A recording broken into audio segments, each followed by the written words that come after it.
வணக்கம்.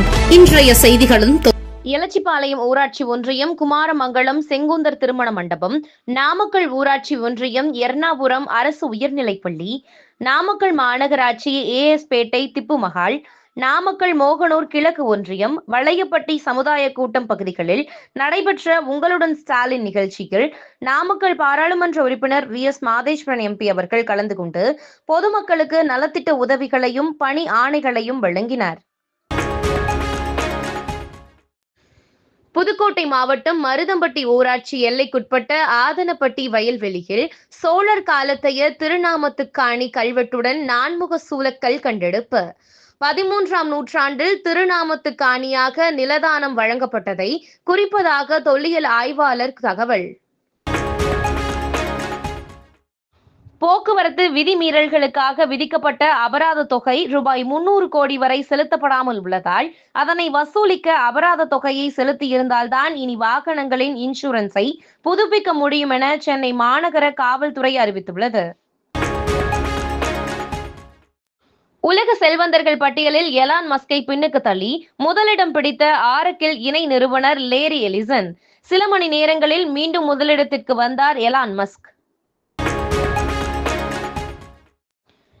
நடந்து முடிந்த குடியரசு துணைத் தலைவர் தேர்தலிலும் பாஜக வாக்கு திருட்டில் ஈடுபட்டதாக காங்கிரஸ் MPயும் மக்களவையின் காங்கிரஸ் கொறடாவுமான மாணிக்கம் தாக்கூர் குற்றச்சாட்டு.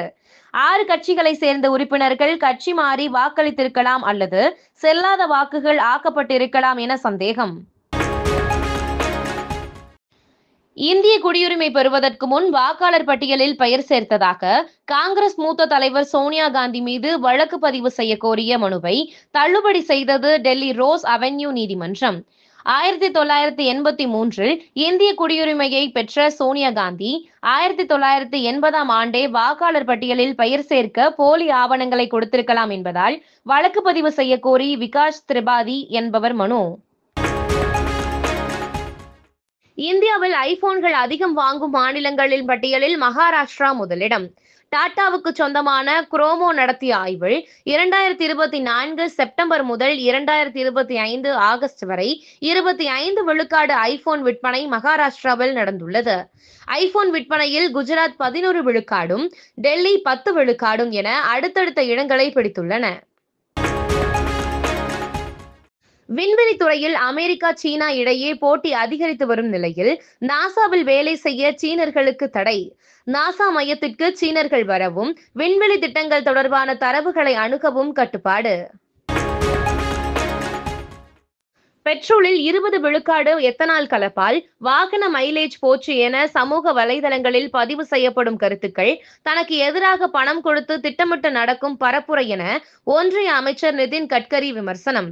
பெட்ரோலிய லாபியால் இது நடத்தப்படுவதாகவும் பேச்சு. இஸ்ரேல் நடத்திய தாக்குதலுக்கு நட்பு நாடுகளுடன் இணைந்து வலுவான பதிலடி கொடுக்க முடிவு செய்யப்பட்டுள்ளதாக கத்தார் பிரதமர் அல்தானி தெரிவித்துள்ளார். இஸ்ரேலின் கொடுமைகள் தொடர்வதை தடுக்க விரைவில் அரபு இஸ்லாமிய உச்சி மாநாடு நடைபெறும் என்றும் அதில் பதில் நடவடிக்கைகள் குறித்து முடிவு செய்யப்படும் என்றும் கூறியுள்ளார். டீசலுடன் எத்தனாலை கலக்கும் திட்டம் தோல்வியடைந்ததால் ஐசோபியூட்டனாலை பயன்படுத்த முடிவு செய்துள்ளோம் என ஒன்றிய சாலை போக்குவரத்து அமைச்சர் நிதின் கட்கரி தெரிவித்துள்ளார். இத்துடன் செய்திகள் நிறைவடைகிறது. மேலும் இதுபோன்ற செய்திகளுக்கு KMDK லைவ் சேனலை லைக் பண்ணுங்க, ஷேர் பண்ணுங்க, சப்ஸ்கிரைப் பண்ணுங்க.